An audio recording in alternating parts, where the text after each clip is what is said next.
How about you? How you been? Long time no hear. Listen, I stay in my own little bubble and stay out the way, and that's it. I know that's right. Hey, listen, I don't have the time or the patience. I've been doing good. Can't complain. Hey, above the ground, so that's a blessing within itself. So Yes, it is. Because so listen, yeah. it could be different. But look at what I got.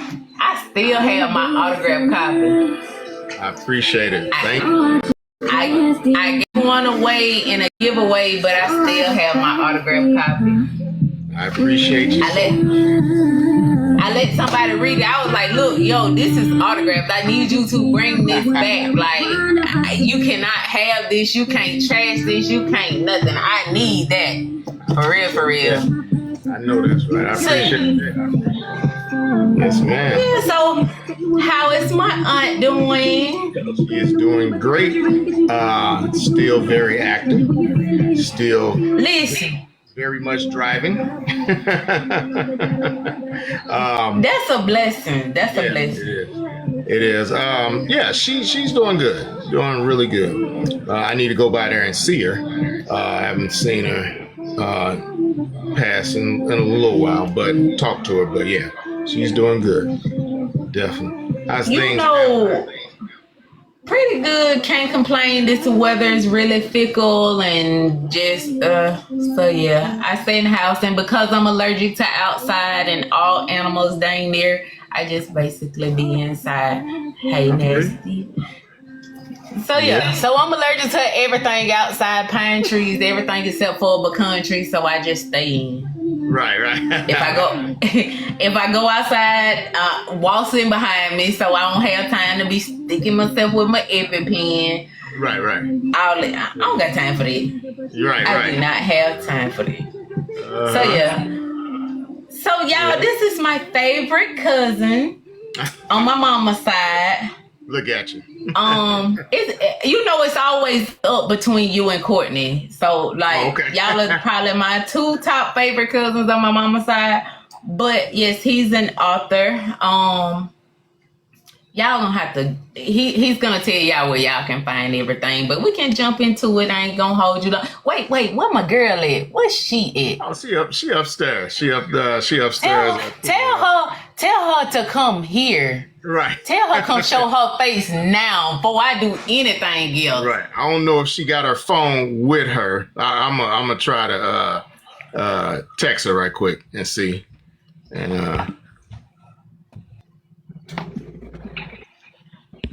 let me tell.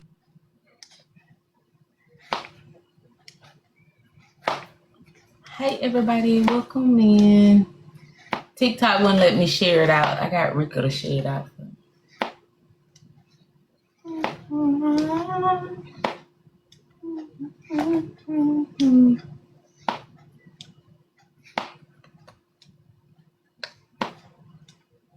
She got her phone with her, but she cleaning up. But yep. So yes, hey little bit. Welcome in, guys. We getting ready to jump into this interview. I just have to speak to my in-law right quick. Because that woman would not reply to a text. I'm gonna tell her she might got her D&D on. Right. Yeah, I don't. Worse than that. I hear her upstairs, but I don't know if she got her phone like right next to her or something like that. I know she was doing a little cleaning up and stuff like that, so she may not have her phone next to her. She'll probably get in about the next hour or so and then come downstairs and be like, what happened? Yeah, right. I'm like, done with now. That is. Yeah, that's my buddy. If I don't fool with nobody else, I fool with her. Right. That's my giggling buddy. Never put us in the same space together. Oh yeah. So yes, I'll let you give your own intro to formally introduce yourself to my panel. Okay, yeah. I'm the author Barron Smith.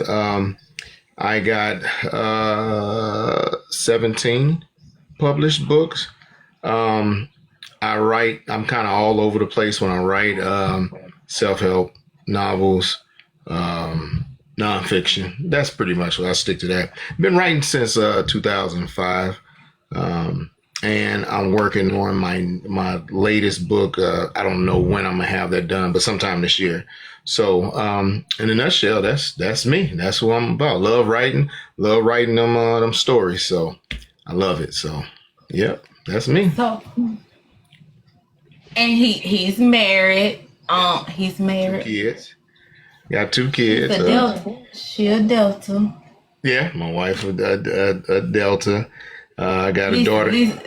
Uh, I'm telling all her stuff like she on here, like like this her interview. Tell her I gave her a shout out while she wasn't down here. But yeah, exactly. She ain't came down yet. But yeah, I got a daughter in college and a son in the Navy. So your little cousins. Yep. Pretty much. That's about it. I don't know. Like I said, my next book, probably pause for a minute, then think of some more ideas to come up with another one. So that's what I love doing is writing. That's my thing. So awesome, yeah. awesome, awesome. So basically, Barron, tell me how writing has impacted your life. So I first started writing when I was in the Navy, taking those short stories, poetry and things like that, and just jotting down something. And then finally, I turned those short story poems into my first book, Sensible Words for Everyday Life, a poetry book. Then I just love writing. Then from there, I got into novels. A little bit graphic novels, and then went to self help. So it impacted my life just for giving me something to do, kind of expand my mind. I love stories. I love writing like drama story. I tell you, a lot of my stuff probably comes from like watching Law and Order, CSI, and things like that. To a little bit to not so much everything about what I do, but some of my stories I get inspired by that. But as of lately, I've been more on self help, like leadership,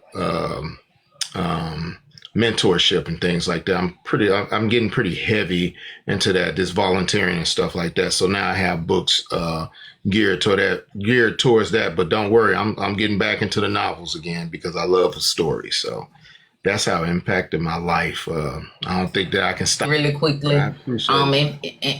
And y'all know if something catches my attention and it holds it, it has to be good. So I it appreciate caught it. my attention. Yep. Always. So basically your journey along the way kind of helped you grow into writing and that's how it impacted your life. So I know Aunt Rosie had you reading books like crazy as a kid. hmm So as a child, what was your favorite book? So here's the funny thing. I'm gonna be real honest with you. Uh, I wasn't gonna say I hate reading, but when I was little, I did not like reading. I used to stutter. So when I used to read out loud and things like that, I kind of had a little bit of stuttering and things like that till I, grew out of it or whatever. But as I was coming out, I actually started like enjoying reading when I was in the military. So one of my favorite authors and what I kind of get inspired by is Donald Goines. A lot of his series like Inner City Hoodlum, Horse Son, and things like that. He's like a graphic writer, and he kind of inspired me to start to even think about writing. I remember his books used to get passed when we was on the ship, like passed along like it was like money, and everybody like wanted to read his books, and it was so like entertaining to me. So that's where I kind of got like the inspiration, a little bit of the style of writing, like graphic novels or things like that. But no, I did not like reading when I was little. But now I enjoy it. So yeah. But that's my author though, Donald Goines. Yep. So yes, I'm gonna check him out. Definitely for sure. I don't know. I don't think I have. My favorite author is right here. So outside of myself, so outside of that, I'll pick up anything that catches my attention. So I'm like you. Reading wasn't my favorite in school, so then I didn't. But once I got into the poetry, once I started to like, I can really do this. Like it became a thing, and I got more. Like I have a stack of books somewhere on my dresser. Like I got a variety from love novels to suspense novels, like Michelle Obama book, Oh yeah. like There you go. just business books, like anything that's going to help me grow as a person. So, when writing your novels or your self-help books and through your process, do you let anybody get like a little peek inside of what you're writing and what you have going on? Ooh, good question. Great question. So it could be a difference between let's see. So when I'm writing novels, what I like to tell people, to me, the key to how I write and to be a successful writer, I always would like to know the beginning and the ending of a story. And if I can come up with that, then the middle part is simple. So to answer that question, it's kind of all in, I kind of like to have the finished product. Then you can read. Never really gotten to hey, I'm just starting off with this book. What you think about it? I may do this. Um, I may like talk to a person about twists. Like just for example, one of my books. Um, what is it? Which one I want to say? His Wife or Death. So what that book is like a twist. It's like this. It's about a kind of nerdy white guy meet this beautiful woman, and they date. They married, have a kid, and then she started abusing him.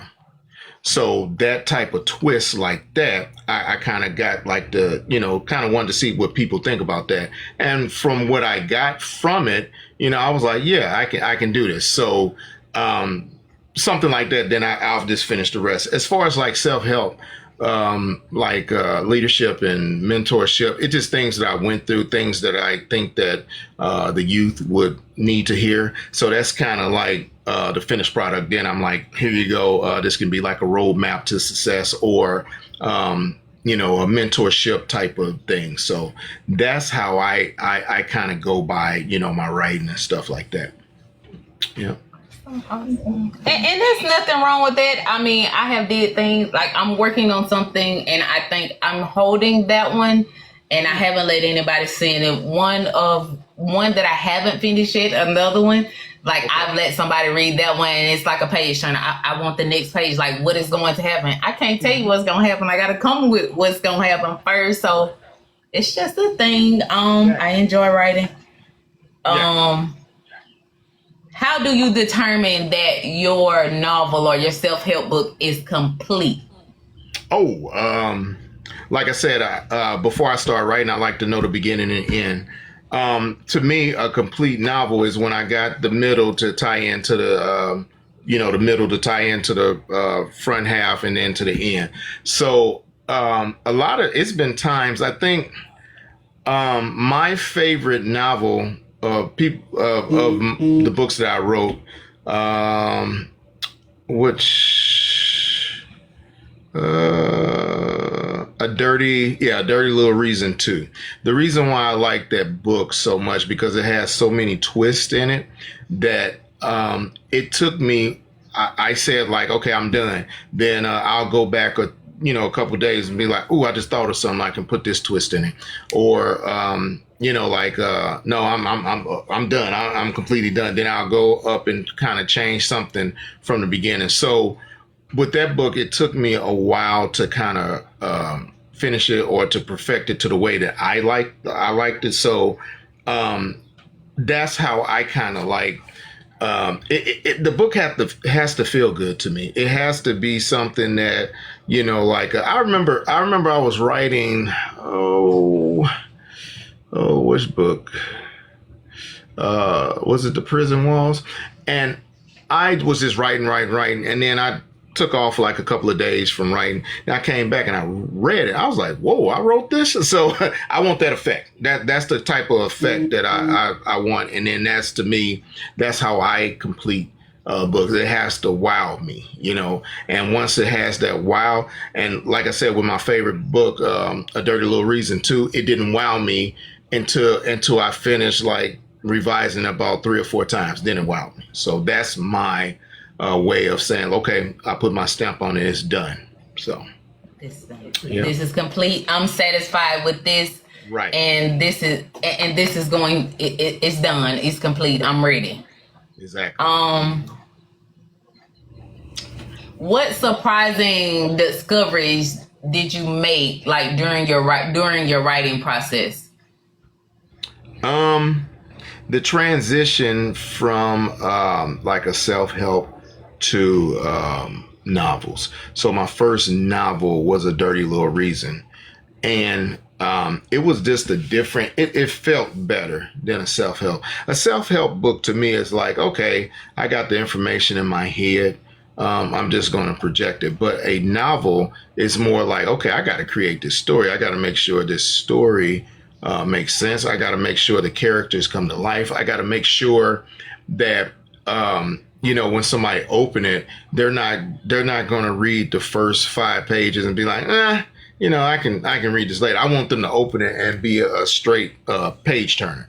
So as far as like that was the wowing factor, because I remember when I first wrote that Dirty Little Reason, I was like, oh yeah, I can do some novels, and then that's what led to the series of that book. So and then here's another thing. So I went from poetry, self-help, novels, now back to kind of self-help or nonfiction. I should say nonfiction.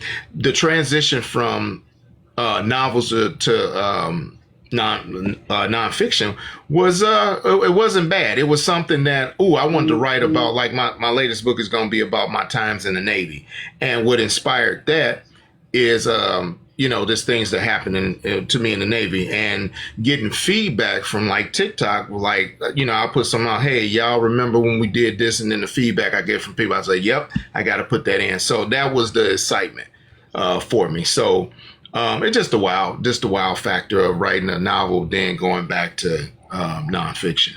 Yeah. Okay, so the wow factor was a thing. So the next question kind of goes hand in hand with how you left off. And so I usually get pretty decent feedback, but this one reader said like my favorite book, A Dirty Little Reason too. She said like, oh, this book was silly, whatever, stupid, and whatever. I can't even remember the comment. This writer can't write, the characters don't make sense, and this and that. I said, okay, good. She actually left I forgot what it was on, but she left an email or something, or some. I got a chance to contact her, and usually I don't even do nothing, and I only contact this to say like, what do you think that I can do better? So, and I asked that question. I think it was an email. And I said, man, I'm sorry for that, this and that. Do you think anything I can do better? And I said, by the way, the series, there was a first. I said, oh yeah, this book is in a 3 series. You can't read book 2 without reading book 1. And then I never heard from her again. So, handling criticism is part of the game. And I just want to genuinely know what can I do better. But with that comment, it was just a misunderstanding. But, sometimes you have to suffer through that. The comment stayed, and I wouldn't dare take the comment off. If that's how you feel, that's how you feel. Now, I don't know if she read book 1, but if you try to read book 2 without reading book 1, you won't know no characters. Like the character was already developed in, book 1. So it's that's what kind of made me, I don't do series no more because of that, kind of like that reason, but I may, but so other than that, people have their opinion, and if you can't take the good with the bad, don't do. If you're going to do something, keep it to yourself then. So that's how I feel about it. Yeah. Ooh, T, that was a word for me. So yeah, I needed to hear that. in a sense. So yeah. Is there a genre or a format that you haven't tried as far as writing that you would like to try? I don't know if I would like to try I guess like a romance book or something. I don't know. I don't even know the book No. that you got right there. Miranda's the Miranda Way. I don't know if that's kind of like a little romance, maybe this and that. But that's a good Kind of. question, and I never really thought about that. But You I guess want? if I would, it's erotic or something. I don't know. Yes. I may think You about know that. us girls. You know us girls like a good erotic book. Just Right? saying. Yeah, I can see So that. yeah. Okay. Right. Right. Look at us coming together with some ideas and different things and getting the mind going and twisting and working. And that's what it's about, getting everybody introduced to you, who you are as a Mhm. person, and kind of what you do in your background. And this is some of my team. They're called the biggest, the largest for a reason. We are Okay. small, but they pack a lot of power. No, that's And here on TikTok, I just kind of jumped into it. It became a thing, and so we kept going good with it, deal. even with the adversity and obstacles that we're having to overcome currently. Like my push with doing these interviews, I gotta keep going, finding a way. I got no matter what, I gotta keep going. So, what's one thing that you know now as an author that you wish you known when you first started out?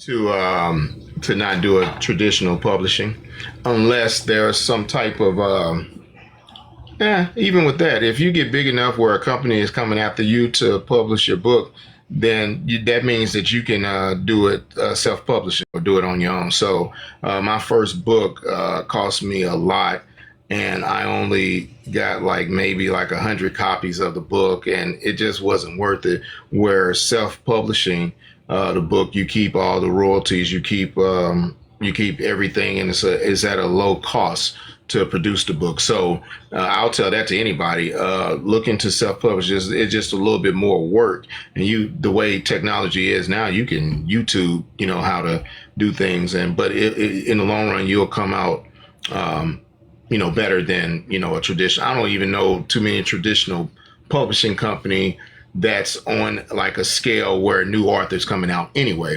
So unless it's something that, like a big publishing company or they come after you, which is cool, this and that, but just starting off, self-publish and we got TikTok, we got, we still got all social media, get it out there. People, if they like it, they like it. They're going to get it. So, yeah.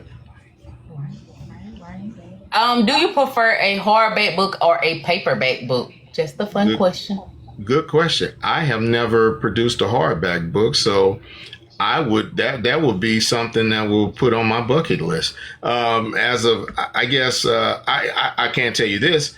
I think I'd rather have a physical copy of a book, whether it's paperback or I mean not paperback, but soft or hardback, instead of like But that's the way of the world. Like putting it online or something like that. It's just something about the feel of a book to me.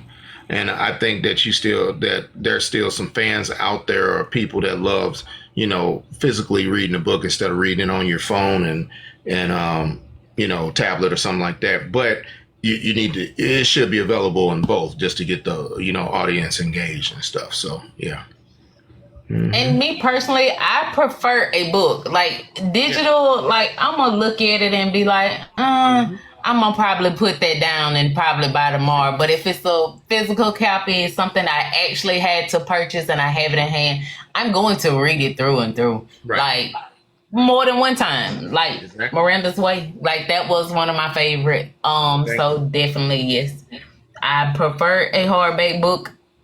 Either way, but a hardback book, it's like, okay, I can put this on the shelf. Like I love a hardback book. Hmm. Definitely. Any book but a hardback book. Right. What's your typical day like when you're writing? Your creative process, you going through the motion. So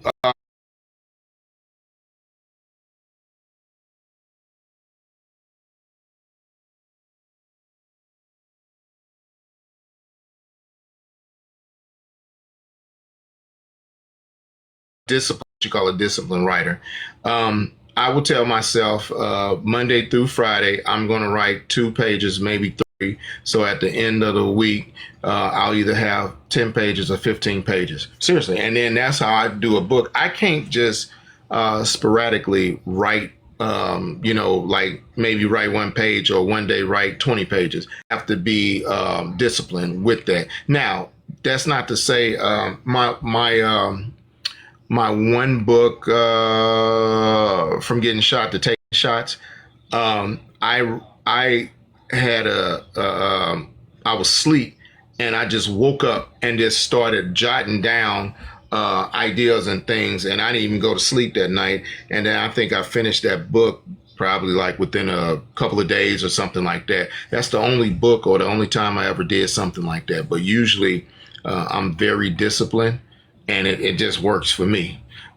Some people say that they can't be disciplined because if they don't if they get like some type of writer's block, then it's just going to destroy them. You know what I'm saying? Like okay, I didn't finish my 3 pages, and then they probably would go another couple months or something like that. But to me, regardless of writer's block, if I'm disciplined to do that, I got to do it.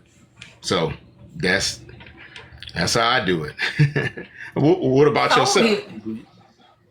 I'm not disciplined at all. I'll pick it up and I may do 17 pages, and then I may put it down for a few weeks, and then I may have an idea and okay, I'm gonna run back to my computer and put this in there.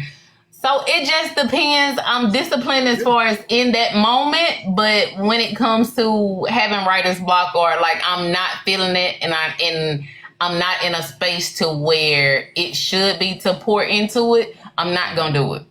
Because I feel like I should give my all. So if I'm not in the headspaces, I'm not gonna touch it. I'm not gonna do it. I'm gonna put it to the side. Once I get to a better space, okay, then we're gonna pick it up. We're gonna run with it. So it may be another 17 pages. Or it may be 1 or 2, or like I'll jot stuff down in my notes as I go, but I just try to make it all come together as long as it makes sense, no matter how long it takes to finish the product. Like, we working. I get it. And that works. I mean, that works for a lot of people. It just, for me, it'll be a little bit difficult because I'll be like, I did 10 pages, then 3 months later, 4 months later, okay, let me come back. But I get it. If it works, it works. You know what I'm saying? I wouldn't tell you to do or tell anybody to do. Nah, you should try doing it this way. Whatever works for you, works for you. So. Right, because my way may not work. It's a month. That's kind of giving space and creative process to get back flowing. Right. You played right into my next question. So, how do you overcome writer's block?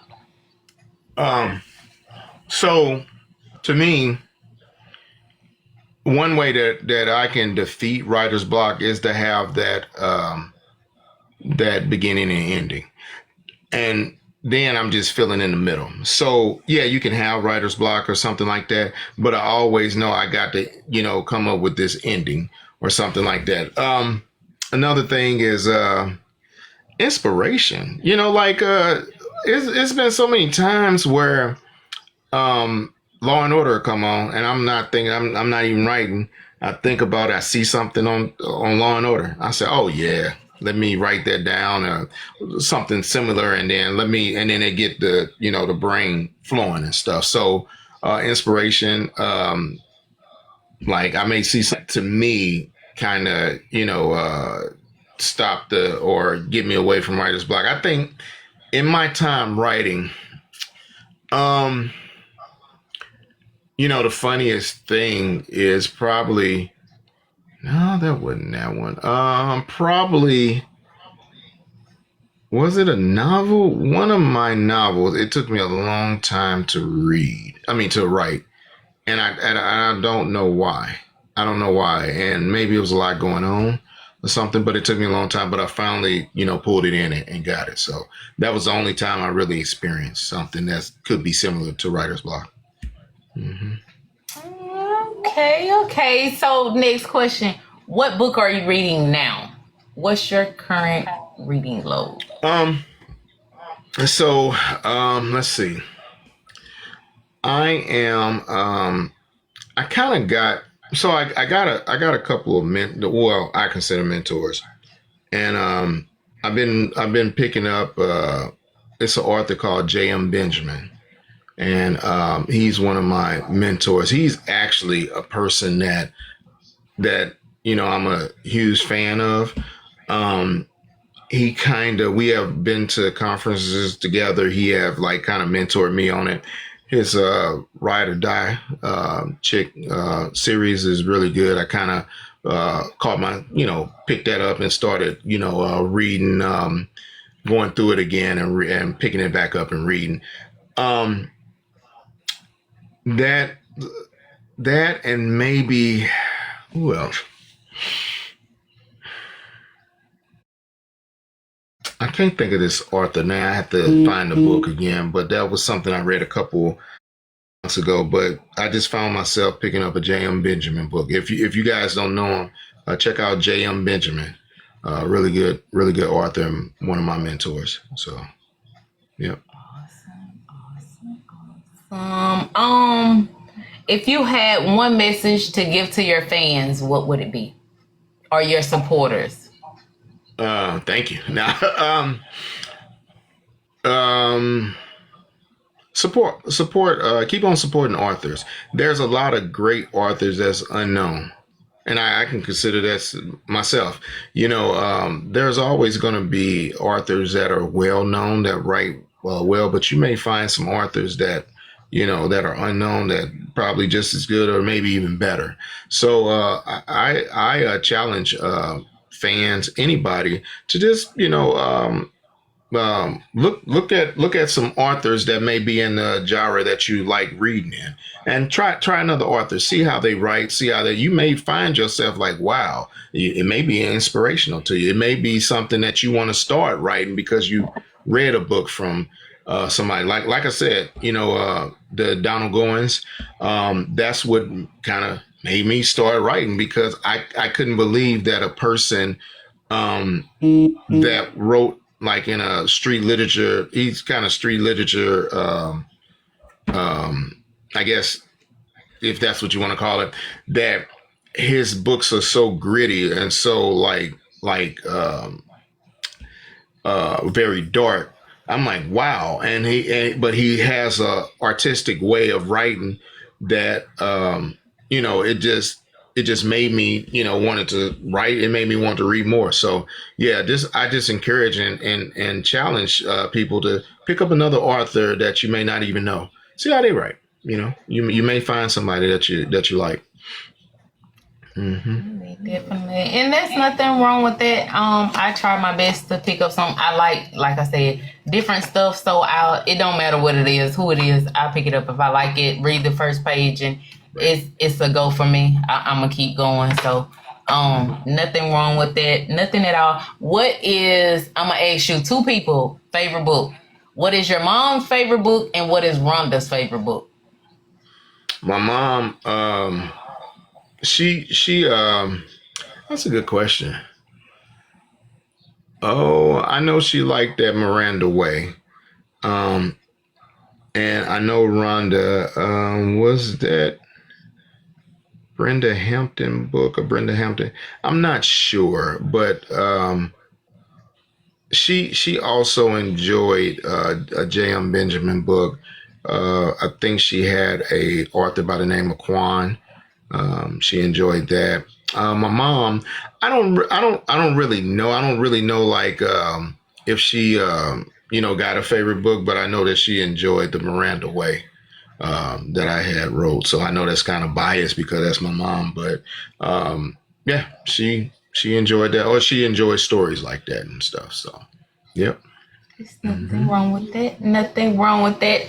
So before we get out of here, anything that I haven't touched on already that you would like them to know about you? Let's see.